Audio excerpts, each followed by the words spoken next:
recently I met a new guy. Divorced, perfect guy. Now you tell me if he's perfect. I know.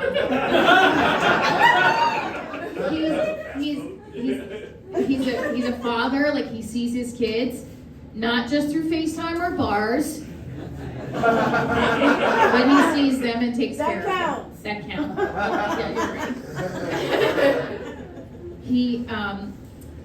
He's got a job. He's got a really good job.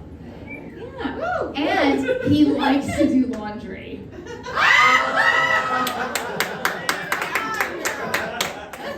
Now here's the final one that really got my panties wet. He's learning how to play the piano, and this is the song he's learning how to play. I can't help falling in love with you. I know what you're thinking. He is not gay. Are you sure? Here's how I know. Because when I wore this top when we met for coffee, and he didn't look at my boobs like a gay man would, like, hi. He looked at them like this.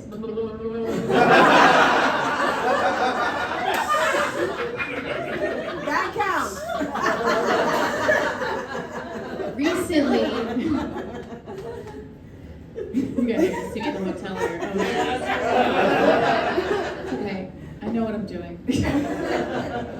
And I said, recently we kissed. I know. So we were in my car, and he went to leave. He went for my show. He came to my show, and I was like, all right, he came to my show. We hung out afterwards. So he goes in to hug me, but he doesn't go in for the kiss. I'm like, this motherfucker better go in for a kiss. So you can go one of two ways if the woman starts to pull him in, right? So I kind of went back in, and then he went for my cheek, and then I pulled him back, and then we kissed, and we made out. Yeah, it was good. It was really, it felt like, you know what, first of all, I'm in New York City in my car with him, and making out, and then I go home, and I hear from him a day later. He's like, hey, have a great time in your shows. I was going to Wisconsin.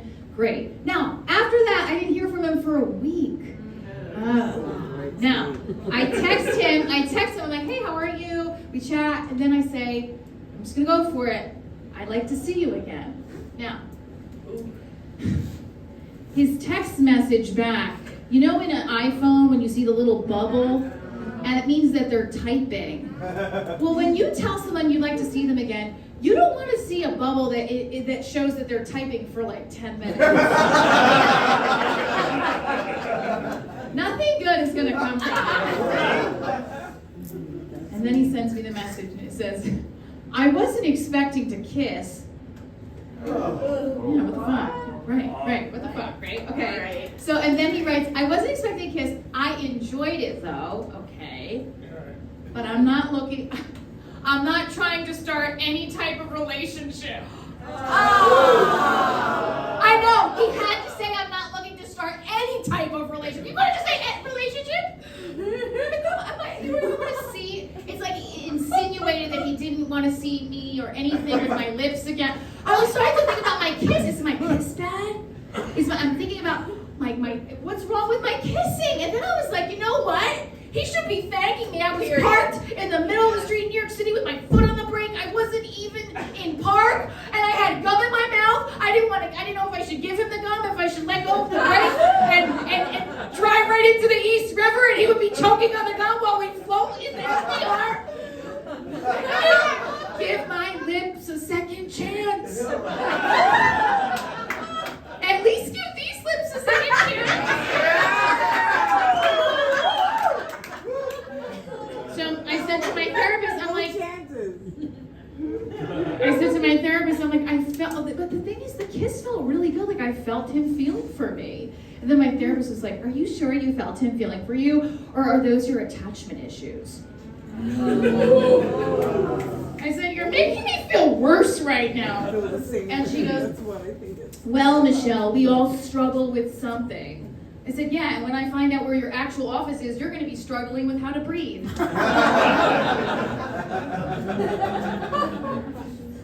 And I tell her, even Alex, I was telling him the story, and everybody says, after I read them, like what he wrote in the text message, well, at least he's being honest. At least he's being honest. What do you want, a fucking Purple Heart? Thank you so much for pushing my depression further up the escalator. Because you were honest and now my self-esteem is at an all-time low, I am not going to dedicate my suicide letter to you. Thank you for being honest.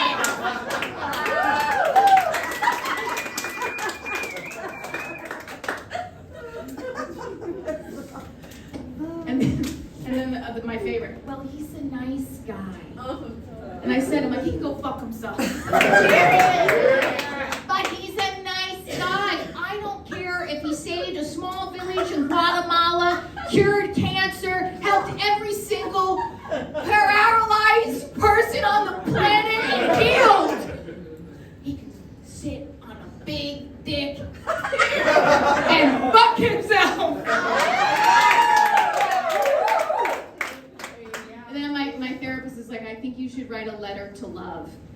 This was an exercise. I said, okay, write a letter to love. Tell love what you want from it and how. I said, okay.